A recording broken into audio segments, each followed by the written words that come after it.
reason I started the unapologetically African movement, and by the way, I'm the father of the unapologetically Black movement. I created that. I created Unapologetically African 11 years ago. They took it and turned it into Unapologetically Black because Black people in the West still don't want to be African because the white man has made being African such a shameful thing that we would rather be a color than a people. So we'll say unapologetically Black. That's not what I said. I didn't say unapologetically Black. I said unapologetically African. But self-hating Americans turn unapologetically African into unapologetically Black. Now, what are the 4 principles of Pan-Africanism? The 4 main principles of revolutionary Pan-African nationalism, of which Garveyism is the highest stage. Number 1, African identity.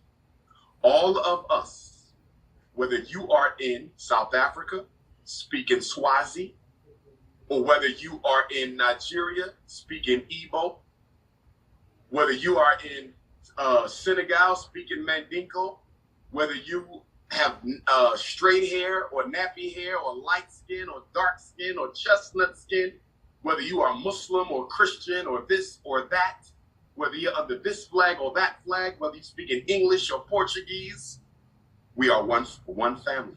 Yeah, we do it same problems. African family is first. Right. We do not identify with no tribe first. We do not identify with no fraternity first. We don't identify with no religion first. Right. We are one African people, and nothing is more important to being African. So you're not a Christian who happens to be Black. You're a Black man who happens to be a Christian. And we believe that we identify on the level of race first. So the Pan-Africanist is the only tribe I belong to, because the Pan-Africanist is the tribe that says all African people from Brazil to Botswana are my brothers and sisters. As long as they think like me and thirst for liberation like me and don't see no differences between me and their countrymen, they see us all the same, then we are a Pan-African family. Which is why when I'm in South Africa, I make it clear from the gate, I'm not here to entertain this Zulu Kosa thing. I'm not here to entertain this Yoruba Igbo thing. I'm not here to entertain this Kikuyu Maasai thing in Kenya.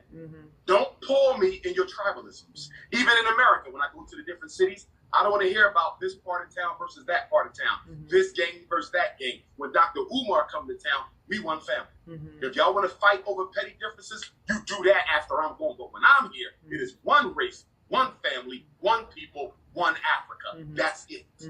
That's principle number 1. Most Pan-Africanists don't even know that they're not Pan-Africanists because they can't put the tribalism down. You know how many so-called Pan-Africanists I've met who are nothing but tribalists? You can't be a tribalist and a Pan-Africanist. They are mutually exclusive. Serve the race or serve your tribe. One or the other. You're either serving African people indiscriminately. You're either serving African people indiscriminately or you serving your tribe. No man can serve 2 masters. So number 1 is identity. Number 2, self-determination. These are in no particular order. Self-determination means what? Whatever is to be done for African people must be done by African people. Whatever is to be done for African people must be done by African people. So if we need to build Black families, that means it's a Black man and a Black woman. It's not a Black man and a Chinese woman. It's not a Black man and a Mexican woman. It's not a Black man and a Jewish woman. It's not a Black man and an Anglo-Saxon woman. Self-determination in everything. Black church better have a Black Jesus. Black family better have a Black man and a Black woman. You see? So if someone in America, if someone is married, most Black people are in America, and I'll finish this quickly. In America, most Black people politically are either Democrats or Republicans.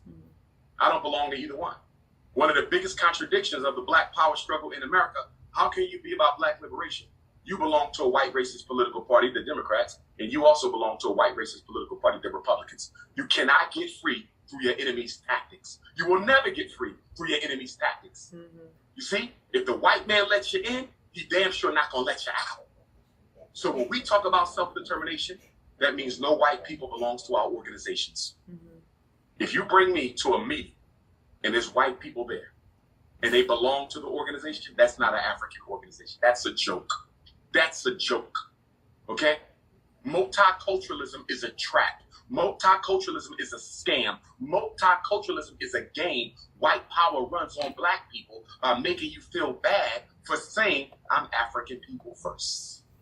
Everybody else, the Mexican is Mexican first. The Jew is Jew first. Yes. The Chinese is Chinese first. But the African cannot be African first. You know why? Because the Bible doesn't allow you to be. Or the Quran doesn't allow you to be. The Quran says the Arab is your brother. And the Bible says the white man is your brother. And I'm saying that if your religion doesn't allow you to prioritize your people's struggle, then throw your damn religion in the trash. We don't need it. Because any religion that stops an African from being an African is not serving God, it's serving the devil. Self-determination. Every institution must serve the liberation of African people. Every book, every movie, every song, every organization, every event must breathe African liberation or get rid of it. That's what self-determination means. Principle number 3. As Africa goes, so goes all African people in the diaspora. This is a very important point. Because in America, we often wonder why we haven't made more progress since Dr. King's assassination, April 4th of 1968. In Canada and in France, we wonder why we haven't made more progress. In the Caribbean and in Central and South America, we wonder why we haven't made more progress. You know why? We're trying to liberate ourselves without liberating Africa. How can you free the children if you haven't freed the mother? It doesn't make any sense. As long as Africa doesn't get respect, no African anywhere in the world will not get respect. I don't care how white your girlfriend is. I don't care how many degrees you got. I don't care how many businesses you think you own. I don't care how many white neighborhoods you live in. Until Africa is free, none of us will be. Until Africa is free, none of us will be. So it is not about looking out for your own regional struggle. Your regional struggle must have an African program. Because if that regional struggle has no African program, that regional struggle will fail. Do you know why America signed the anti-Asian hate bill? Black people been getting killed for 400 years. We ain't got no anti-black hate bill. We ain't got no anti-African hate bill. We still don't have a lynch bill yet. 400 years, 200 attempts. The U.S. Congress still has not given black people a federal anti-lynching bill. That's just Lynching a disgrace. a black person is still not a federal crime. They haven't even passed the George Floyd it's embarrassing. Policing Reform Act. You know, but the Asians got one. On the first try, the Asians didn't build America. Black people built America. But you know why the Asians got a bill? Because the Asians have countries that speak up for them. Their motherland. The Asians are part of a political body. They have China. They have Japan. They have Korea. They have countries that will not stand by and let America treat them the way they treat Negroes. Facts. You know why there was no justice for Trayvon? You know why there was no justice for Eric Garner and Sandra Bland and Tamir Rice? You know why? The reason there was no justice for police victims who are African is because Africans in America haven't built a political relationship with the African governments who will speak up on our behalf when we are mistreated. But in order for them to do that, we got to make sure they are in a powerful position where America and France and Britain and Germany and Belgium cannot sabotage them for defending us. The point that I'm making is real simple, which takes me to the next principle of Pan-Africanism. We all rise together, or we don't rise at all. As long as Africa wants to rise without the diaspora, she won't. As long as the diaspora wants to rise without Africa, she won't. As long as Black America wants to rise without Africa, she won't. As long as the Caribbean wants to rise without Africa, she won't. And not only do we have to confront white supremacy, we now have to confront the red threat, the Chinese dragon. Because now the Chinese are trying to replace the white man as their leading colonizer on earth. And unfortunately, we have so many unprincipled African heads of state, Caribbean heads of state, Central and South American heads of state that they're selling out Africa to the Chinese on a silver plate. So you got to get rid of white supremacy and Chinese supremacy. And I'm going to tell you right now, if we got to fight the Chinese to get out of Africa, that war is going to be 50 times harder than the war against the white man. You know why? Because the white man is a numerical minority globally. The Chinese is only exceeded by the African population. So the Chinese have enough bodies to throw at us. So if we got to go to war against the Chinese to get them out of Africa, that's going to be one hell of a war. It's going to be worse than any war with the white man. You know why we keep on repeating history? Because those who don't understand it are bound to repeat it. Facts. So what do you say to somebody who is in line with what you're saying, but they're married to someone outside of our race? So they're married to a white man or, an Asian woman. There's no way in hell you are serious about African liberation. I got the emails on my phone, sister. Black men emailing me with their white girlfriends and their Chinese wives and their East Indian fiancés. Dr. Umar, I'm a Pan-Africanist too. No, you're not, Negro. You're an actor. You think you're a Pan-Africanist. You know why?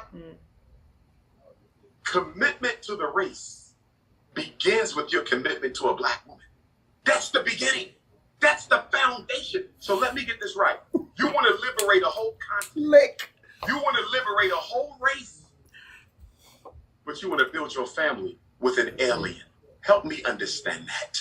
That is a contradiction. If you're in love with white folks, then be in love with white folks. But don't you dare come before me and tell me you're a revolutionary. Because a revolutionary with a non-African woman is nothing but a play revolutionary. And do you think that the diaspora should go back to Africa? Like if you're living in America, do you think that that's something that we should be doing, going back to... Let me quote the words of the Honorable Marcus Messiah Garvey, who said, I have no intention of taking all you Negroes back to Africa. Some of you are no good in America, and you will likewise be no good in Africa. Does Dr. Umar want to show up in Brooklyn with Noah's Ark and put all my brothers and sisters in New York in a boat and bring them to Liberia? Do you really think I want to show up in Houston with a big ship and tell all the Negroes to get on the ship? We going home to Ghana? Hell no.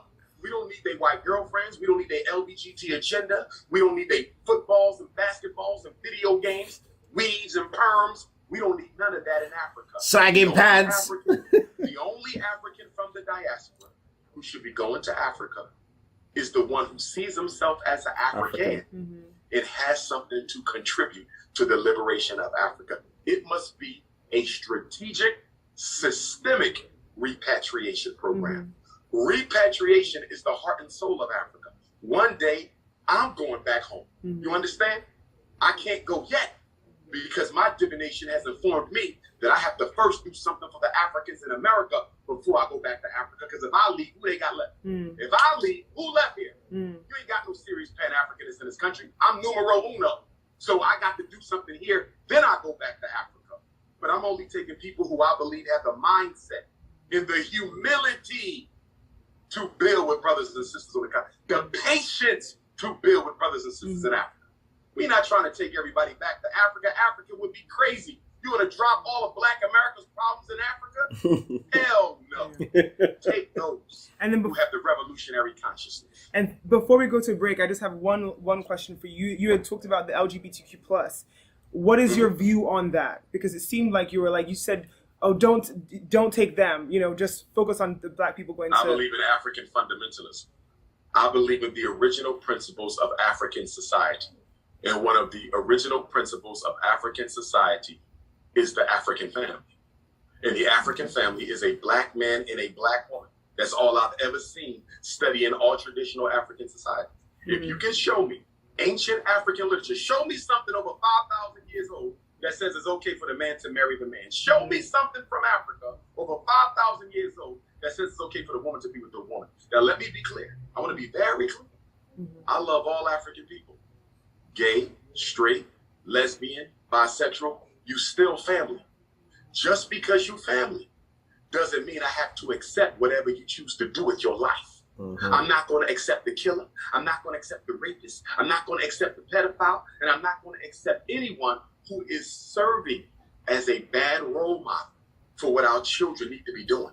So if you believe that putting same-sex couples in front of little Black girls is a good thing for African people, if you believe putting same-sex couples in front of Black boys is a good thing for African people, I have one question. And it's the same question I ask my LBGT brothers and sisters whenever they bring me on their radio shows to have this respectful conversation. Give me one benefit that accrues to African people as a result of us allowing the free and open practice and propagation of LGBT life. How do we benefit? Let me give you an example. In America, because of the war against Black men, Only 1 out of every 4 black women will ever get married. 1 out of 4. So if you are homosexualizing the men, where do my 2 daughters get a husband? Where does another brother's daughter get a husband? You can't build the black family if you don't have enough men to build it. And if you're going to feed all the black men to homosexuality, who will be left for the black woman? Do you think it's a coincidence that when you look at most of the advertising in America now, it's almost exclusively LGBTQ, interracial, or biracial? Let me say it again. Watch the TV shows, watch the movies, watch the commercials. The couples are interracial couples, biracial couples, or LGBT couples. How often do you see a black man, a black woman, and a black child anymore? You don't, because America wants to program African children throughout the world for same-sex relationships. Why? Because they like gay sex? No. It's about the extermination of the African genotype. That's why Barack Obama, sellout Barack Obama, went to Africa and threatened African nations that you better legalize homosexuality. You better legalize gay marriage. Because if you don't, we're going to cut your loans off. If you don't, we're going to cut your funding. Oh, yes. That happened? Do the research. Yeah. So let me ask you a question. Wow. Do your research, sister. Yes. Obama went to Africa. He threatened the president of Liberia, the president of Tanzania. He threatened Robert Mugabe before he passed away. And you know what Robert Mugabe said? That he was no saint. Mm-hmm. I had my issues with him, but I also respect the courage that he exemplified the last decade of his life. Robert Mugabe said Barack Obama wants to come to Africa and make all the black men gay. Where is his husband? Ooh.